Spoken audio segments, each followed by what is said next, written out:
Bobby டியோலுக்கு வந்து ஒரு முன்கதை எடுத்துட்டு வர்றாரு.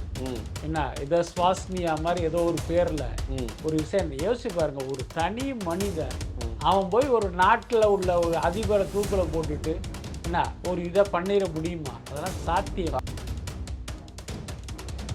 என்ன? அதுக்கு அடுத்து இவன் ஒரு நேர்மையான அதிகாரியா, அவனை வந்து ஒரு கட்சிக்காரன் வந்து அவமானப்படுத்திட்டானா, அரடாயரோட நடக்க விட்டானா, அதனால இவன் பார்த்தீங்கன்னா ஒரு சமூக விரோதியாக மாறுறானா? இது என்ன லாஜிக்? இப்போ நீங்கள் ஒரு நல்ல டைரக்டராக இருக்கும்போது இதெல்லாம் தூக்கி போட்டுட்டு ஒரு சரியான அந்த த்ரெட்டை மட்டும் எடுத்துட்டு ஒரு கதை பண்ணியிருந்தீங்க அப்படின்னா பிரமாதமான ஒரு படமாக வந்திருக்கும். பகவந்த் கேசரியை பார்த்தோம், அடடா அந்த ஒரு மொக்க படத்தை இவர் என்ன மாதிரி பண்ணியிருக்காரு தெரியுமா? நீங்கள் அரசியலுக்காக சினிமாவே விட்டு வர்றீங்க. அப்போ அந்த கடைசி படம்ங்கிறது எப்படிப்பட்ட ஒரு படமாக இருக்கும்? காலத்தால் அழிக்க முடியாத மக்கள் மனசில் நிற்கிற ஒரு படமாக அது இருந்திருக்கணும். ஆனால் அது பார்த்தீங்கன்னா ஒரு வாரத்தில் செத்து போகிற ஒரு மசாலா படம். ஒரு ஃபேக்ட்ரி, அங்கே மமிதாவை கடத்திட்டு வருவாங்க. ஓகே, ஒரு ஒயிட் ஷார்ட் வைப்பாங்க. பார்த்தீங்கன்னா ஒரே ஒரு ட்ரம்மில் வந்து ஒரு நெருப்பு எரிஞ்சுக்கிட்டு இருக்கும். நான் யோசித்தேன், எதுக்குடா விட்டலாச்சாரியார் படம் மாதிரி சம்மந்தம் இல்லாமல் எரிஞ்சுக்கிட்டு இருக்கேன்னு யோசிச்சுக்கிட்டு இருக்கேன். அப்போ உடனே ஒரு டயலாக் சொல்கிறாரு அந்த வில்லன், இங்கே பேர் ஒழுங்காக சொல்லிடு, இல்லைன்னா உடைய துண்டு துண்டாக வெட்டி இந்த நெருப்பில் போட்டு எரிச்சிடு. என்னடா டயலாக்? அக்கானருக்கு வணக்கம். இன்னைக்கு பார்த்தோம்னா நம்ம கூட பத்திரிகையாளர் பிஸ்மி அவர்கள் தான் இருக்காரு. தமிழக அரசியல் மற்றும் இந்திய அரசியல் பற்றி பல்வேறு விஷயங்கள் பேச போகிறோம். வாங்க பேசலாம். சார் வணக்கம். சார் வணக்கம். சார், இப்போ இறுதியாக நடந்த அரசியல் நிகழ்வுகள் தான் பேச போகிறோம். அதில் முதல்படியாக பார்த்தோம்னா நம்மளோட தமிழக முதல்வர் சி ஜோசப் விஜயோட இறுதி படம் ஜனநாயகன் ஒரு மிகப்பெரிய இழுபறிக்கு அப்புறம் ரிலீஸ் ஆயிருக்குன்னு தான் சொல்லி ஆகணும். படம் பார்த்துட்டு எங்களுக்கே பல்வேறு விமர்சனங்கள் இருந்தது. பல பேர் ஃபர்ஸ்ட் ஹாஃப் ஓகேன்னாங்க, சில பேர் செகண்ட் ஹாஃப் நல்லா இல்லை, இன்னும் சில பேர் வந்து பார்த்தோன்னா இயக்குனர் எச் வினோத் எங்களை டிசப்பாயின்ட் பண்ணிட்டாரு அப்படின்ற மாதிரிலாம் சொன்னாங்க. நீங்கள் படம் பார்த்தீங்களா? எப்படி இருக்குது? இல்லை, எனக்கு வந்து ஜனநாயகன் வந்து தனிப்பட்ட முறையில் சொல்லணும்னா ஒரு பெரிய ஏமாற்றம் தான். அதுக்கு என்ன காரணம் அப்படின்னா, ஜனநாயகன்கிறது பகவந்த் கேசரிங்கிற ஒரு தர லோக்கலான மசாலா படத்தினுடைய ரீமேக். அதை ஹெச் வினோத் பார்த்தீங்கன்னா மேலும் சொதப்பி எடுத்திருக்கார் அப்படிங்கிறது ஒரு பக்கம் இருந்தாலும், என்னுடைய அடிப்படை தவறு என்ன அப்படின்னா, விஜய் இந்த கதையை தன்னுடைய கடைசி படமாக தேர்ந்தெடுத்தது. ஏன்னா நீங்கள் அரசியலுக்காக சினிமாவே விட்டு வர்றீங்க. அப்போ அந்த கடைசி படம்ங்கிறது எப்படிப்பட்ட ஒரு படமாக இருக்கணும்? உங்கள் காலத்தால் அழிக்க முடியாத மக்கள் மனசில் நிற்கிற ஒரு படமாக அது இருந்திருக்கணும். ஆனால் அது பார்த்தீங்கன்னா ஒரு வாரத்தில் செத்து போகிற ஒரு மசாலா படமாக இருந்ததுங்கிறது ஒரு பெரிய துரதிர்ஷ்டம் தான். ஆனால் விஜய் என்ன நினச்சிருப்பாரு? அவருடைய பாயிண்ட் ஆஃப் வியூவில் யோசிக்கும் போது எனக்கு என்ன தோணுச்சுன்னா, நம்ம எடுக்கிற கடைசி படம், அந்த படம் வரும்போது நிச்சயமாக ஆளுங்கட்சியாக இருக்கிற திமுக அதை டிஸ்டர்ப் பண்ணுவாங்க, அதனுடைய வசூல் சாதனை அடையாத அளவுக்கு பிரச்சனை பண்ணுவாங்க. அதையும் மீறி அந்த படம் கமர்ஷியலாக வெற்றி அடையணும் அப்படின்னா அது வந்து ஒரு மசாலா படமாக இருக்கணும், ஒரு மினிமம் கேரண்டி படமாக இருக்கணும். அப்படிங்கிற அடிப்படையில் இந்த சப்ஜெக்டை தேர்ந்தெடுத்திருப்பாருன்னு நான் நினைக்கிறேன். பட் அது வந்து எனக்கு தெரிஞ்சு அது ஒர்க் அவுட் ஆகலை. அதே நேரம் விஜய் ரசிகர்களுக்கு ஜனநாயகன் வந்து பிடிச்சிருக்கு. ஏன்னா அவங்கள பொறுத்த வரைக்கும் இந்த கதை அதெல்லாம் முக்கியமே விஜய் தான் முக்கியம். விஜய் கையை அசைச்சா விசில் அடிப்பாங்க, காலாட்டினா இவங்களும் எந்திரிச்சு டான்ஸ் ஆடுவாங்க.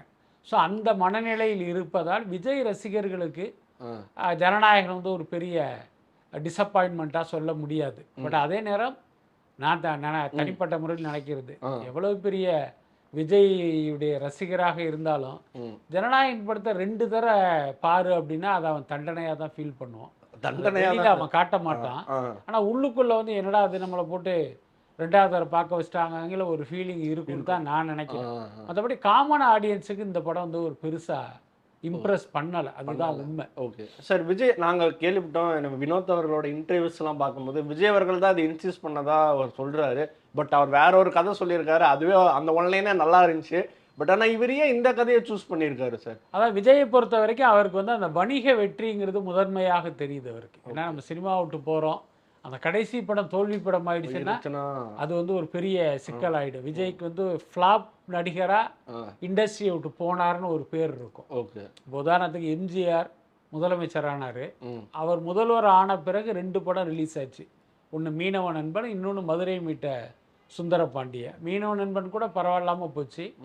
மதுரை மீட்ட சுந்தரபாண்டிய அட்டர் ஃப்ளாப்பு. ஆனால் பாருங்கள் அந்த படம் வந்து கிட்டத்தட்ட ஒரு 45-50 வருடங்களாக நம்ம பேசும்போது அது ஒரு ஃப்ளாப் படம் தானே பேசுகிறோம்.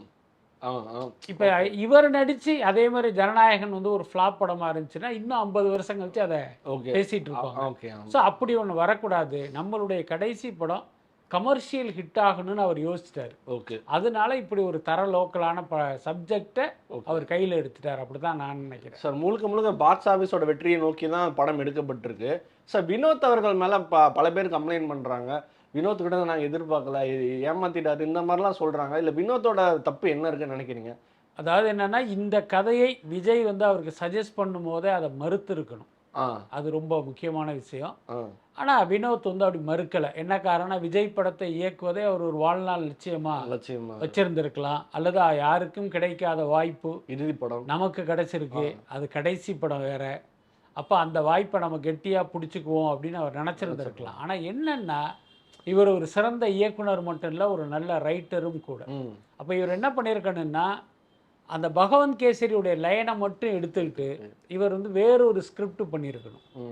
இப்போ உதாரணத்துக்கு பாருங்கள், கௌதம் மேனனுடைய பொண்ணு, அவர் இறந்துடுறாரு. அந்த பொண்ணை வளர்க்க வேண்டிய சூழலுக்கு தள்ளப்படுகிறார் விஜய். அந்த பொண்ணு பார்த்தீங்கன்னா ஒரு மனரீதியாக வந்து ஒரு பயத்தில் இருக்குது. அந்த பிள்ளையுடைய பயத்தை நீக்கி அந்த பொண்ணை வந்து பார்த்தீங்கன்னா ஆர்மிக்கு கொண்டு வரணுங்கிற லட்சியத்தோடு இவர் இயங்கிக்கிட்டு இருக்காரு. அப்போ பார்த்தீங்கன்னா இந்த பொண்ணு அன்எக்ஸ்பெக்டடாக அந்த முதலமைச்சர்கிட்ட போய் ஒரு ஃபைலை கொடுக்குது. அவன் எவன் கொடுத்தானே தெரியல. அந்த ஃபைலை போய் கொடுக்குது. அதனால் ஒரு விளைவு ஏற்படுது. அதனால் வில்லன்கள் இந்த பொண்ணை குறி வைக்கிறாங்கன்ட்டு ஒரு லைனை பிடிச்சி போயிருந்தா அந்த கதை வந்து ஓரளவுக்கு பெட்டரான ஒரு படமாக இருந்திருக்கும். இதுக்குள்ளார ஒரு ஃபேமிலிக்கான எமோஷன்ஸ் இருந்திருக்கும், அந்த விறுவிறுப்பு இருந்திருக்கும், எல்லாமே இருந்திருக்கும். ஆனால் இந்த படத்தில் இவர் என்ன பண்ணார், பாபி டியோலுக்கு வந்து ஒரு முன்கதை எடுத்துகிட்டு வர்றாரு. என்ன இதை ஸ்வாஸ்னியா மாதிரி ஏதோ ஒரு பேரில் ஒரு விஷயம் யோசிச்சு பாருங்க. ஒரு தனி மனிதன் அவன் போய் ஒரு நாட்டில் உள்ள ஒரு அதிபரை தூக்கில் போட்டுட்டு என்ன ஒரு இதை பண்ணிட முடியுமா? அதெல்லாம் சாத்தியமா? என்ன அதுக்கு அடுத்து இவன் ஒரு நேர்மையான அதிகாரியா, அவனை வந்து ஒரு கட்சிக்காரன் வந்து அவமானப்படுத்திட்டானா, அரட்ராயரோட நடக்க விட்டானா, அதனால இவன் பார்த்தீங்கன்னா ஒரு சமூக விரோதியாக மாறுறானா. இது என்ன லாஜிக்? இது அறிவுள்ள யாராவது இப்படி யோசிப்பாங்களா? அப்போ நீங்கள் ஒரு நல்ல டைரக்டராக இருக்கும் பட்சம் இதெல்லாம் தூக்கி போட்டுட்டு ஒரு சரியான அந்த த்ரெட்டை மட்டும் எடுத்துட்டு ஒரு கதை பண்ணியிருந்தீங்க அப்படின்னா பிரமாதமான ஒரு படமாக வந்திருக்கும்.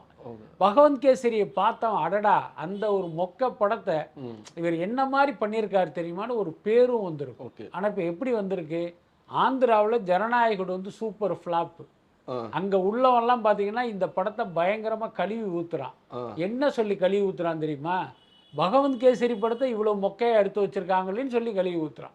அப்படி சொல்லி கழுவி ஊத்துறான். ஸோ இப்படி ஒரு பேர் இந்த ஹெச் வினோத்துக்கு தேவையா? அதனால எனக்கு தெரிஞ்ச ஹெச் வினோத் வந்து இந்த தவறுகளை செய்யாமல் இருந்திருக்கணும். எல்லாத்துக்கும் மேலே அவருடைய பேச்செல்லாம் வேற மாதிரி இருக்கு. ஆனால் இந்த படத்தை போய் பார்த்தீங்கன்னா அந்த புத்திசாலித்தனம் எதுவுமே இல்லை. அவர் இன்டர்வியூஸ்லாம் ரொம்ப நல்லா. ஆமாம், அவர் பேசுறதெல்லாம் ஒரு மாதிரி இருக்கு. இந்த படத்தில் நான் கூட ஏற்கனவே நம்ம ரிவ்யூவில் கூட சொல்லியிருப்பேன். ஒரு ஃபேக்ட்ரி, அங்கே மமிதாவை கடத்திட்டு வருவாங்க. ஒரு ஒயிட் ஷார்ட் வைப்பாங்க. பார்த்தீங்கன்னா ஒரே ஒரு ட்ரம்மில் வந்து ஒரு நெருப்பு எரிஞ்சுக்கிட்டு இருக்கும்.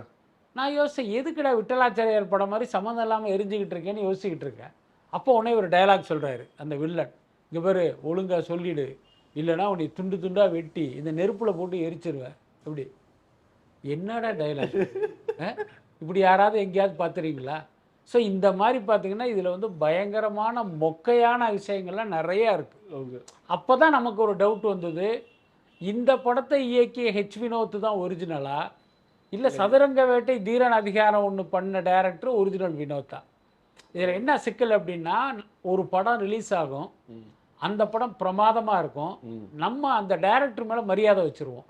ஆனால் என்ன நடந்திருக்குன்னா, அவங்களுக்கு ஒரு டீம் இருக்கும், அதில் ஒருத்தன் பயங்கர பிரில்லியண்ட்டாக இருப்பான், அசிஸ்டண்ட்டோ அசோசியேட்டோ யாரோ ஒருத்தன், ஒரு ஐடியா பேங்க்னு ஒருத்தன் இருப்பான், அவனுடைய அவுட்புட் எல்லாமே இந்த சப்ஜெக்ட்குள்ளார வந்துடும். அதனால இது பிரமாதமான ஒரு படமாக வந்துடும். நம்ம என்னன்னா இந்த உள்விவகாரம் தெரியாமல் இது எல்லாமே டைரக்டருடைய சரக்கு அப்படின்னு நினச்சி அவரை கொண்டாட ஆரம்பிச்சிருவோம். இப்போ அந்த ஐடியா பேங்க் பார்த்தீங்கன்னா தனியாக படம் பண்ணுறதுக்கோ இல்லை சினிமா வேணா ஊரில் மளிகை கடை வைக்கிறேன்னு போயிடுறான்னு வச்சுக்கோங்க, இப்போ இவர் பார்த்தீங்கன்னா வெறும் குடுவையாக மாறிடும். ஓகே. ஸோ அந்த மாதிரி எதுவும் நடந்துச்சா என்னங்கிறது நமக்கு தெரியல. ஓகே. சரி, இப்போ சொன்னீங்க பாக்ஸ் ஆஃபீஸ்க்காக தான் இந்த படம் எடுக்கப்பட்டது அப்படின்னு. இப்போ ஆன்லைனில் ஒரு மிகப்பெரிய போரே போயிட்டுருக்கு. இந்த படம் எவ்வளோ வசூலிச்சது அப்படின்னு. எவ்வளோ சார் வசூலிச்சது? ஒரு படம் ரிலீஸ் ஆகி 3 நாள் ஆயிடுச்சு. ஆக்சுவலி இந்த சோசியல் மீடியாவில் விஜய் ரசிகர்கள் மற்றவர்கள் போடுகிற புள்ளி விவரங்கள் பொய்யானவை.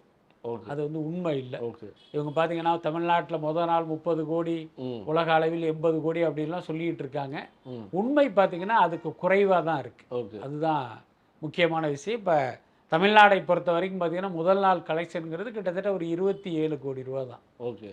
ஆனால் அதில் அதுக்கு அடுத்த நாள் ஒரு அதிர்ச்சி 13 கோடியே அது இறங்கிடுச்சு. அடுத்த நாள் 23 படம் ரிலீஸு, 24ஆம் தேதி கலெக்ஷன் தமிழ்நாட்டில் 13 கோடி ரூபா தான்.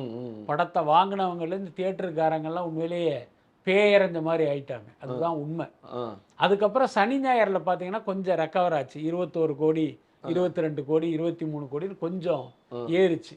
ஆனால் உண்மை என்ன அப்படின்னா திங்கள் செவ்வாய் இந்த வாரம் இருக்குல்ல, அதில் வந்து எந்த முன்னேற்றமும் இல்லை. புக்கிங்லாம் பார்த்தீங்கன்னா ரொம்ப பூவராக தான் இருக்கு. அதனால் ஜனநாயகனை பொறுத்த வரைக்கும் ஒரு ஆவரேஜான படமாகத்தான் இருக்கு.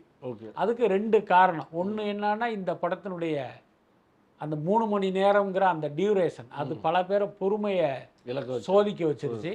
அதுக்கடுத்து இந்த படத்துக்கு கிடைத்த ஏ சர்டிஃபிகேட். ஆமாம். இன்னொரு காரணம் என்னன்னா ஏற்கனவே இந்த படத்தை நிறைய பேர் பார்த்துட்டாங்க.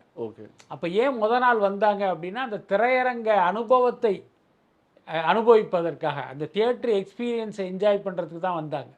அவங்க யாரும் இந்த படத்தை 3 மணி நேரம் உட்காந்து பார்க்கறதுக்கு வரல. நம்ம ஒரு டான்ஸை போடுவோம், இல்லை டான்ஸ் போடுறவனை பார்ப்போங்கிற அந்த மனநிலையில் வந்த கூட்டம் தான் அது. அதனால் ஜனநாயகனை பொறுத்த வரைக்கும் விஜயின் கடைசி படமாக ஒரு சாதனையை நம்ம எதிர்பார்த்தோம்ல, அது வந்து சாத்தியம் இல்லை. ஓகே சார், இந்த 3 days சேர்த்து நான் ஒரு போஸ்டர் பார்த்தேன். 241 போட்டிருந்தாங்க, 241 crores போட்டிருந்தாங்க. 3 நாள் ஓவராலாக எவ்வளோ சார் இருக்கும்? இல்லை, அதுக்கு வாய்ப்பு இல்லை. நீங்கள் பார்த்தீங்கன்னா தமிழ்நாடு அளவுலேயே பார்த்தீங்கன்னா கிட்டத்தட்ட ஒரு 100ஐ நெருங்குகிற அளவுக்கு தான் இருக்குது. ஒரு 85, 90 அந்த ரேஞ்சில் தான் இருக்குது. வேர்ல்டு வைடு பார்த்தீங்கன்னா அதுக்கு மேலே வச்சிங்கன்னா 200 தாண்டி நெருங்குவதற்கு வாய்ப்பு இல்லை. 150. ஆமாம், அந்த ரேஞ்சில் தான் இருக்கும். இன்னொன்று வெளிநாட்டை பொறுத்த வரைக்கும் எக்ஸாக்ட் நம்பர் நமக்கு தெரியாது. நீங்கள் அதை பொறுத்த இப்போ தமிழ்நாடுக்கும் போது நம்ம என்ன பண்ணுவோம்னா தியேட்டருக்காரங்க, டிஸ்ட்ரிபியூட்டர், மீடியேட்டர், சக ப்ரொடியூசர், இந்த மாதிரி பல பேர்கிட்ட பேசுவோம். ஒரு டேட்டாவை நம்ம எடுத்துடலாம். ஆனால் நீங்கள் ஓவர்சீஸ் வந்து அந்த மாதிரி டேட்டா எடுக்க முடியாது. அப்படி எடுப்பதுங்கிறது எக்ஸாக்டாக இருக்காது. அதே நேரம் இவர்கள் போடுறது இருக்குல்ல, 200, 300ன்னு போடுறது. ஒரு விஜய் ரசிகம் பார்த்தீங்கன்னா 200 கோடின்னு போடுவான். அதை மட்டம் தட்டணும்னு நினைக்கிற ஒருத்தன் இல்லை 100 கோடி தானே இவன் கம்மியாக போடுவான். அதனால் உண்மைங்கிறது விஜய் ரசிகன், அஜித் ரசிகன் 2 பேருடைய நம்பர்களுக்கு நடுவில் இருக்குது. ஓகே. இவ்வளோ நேரம் ரொம்ப நல்லா இருந்தது சார். இதே மாதிரி இன்னொன்று கால சந்திப்போம். நன்றி சார். நன்றி.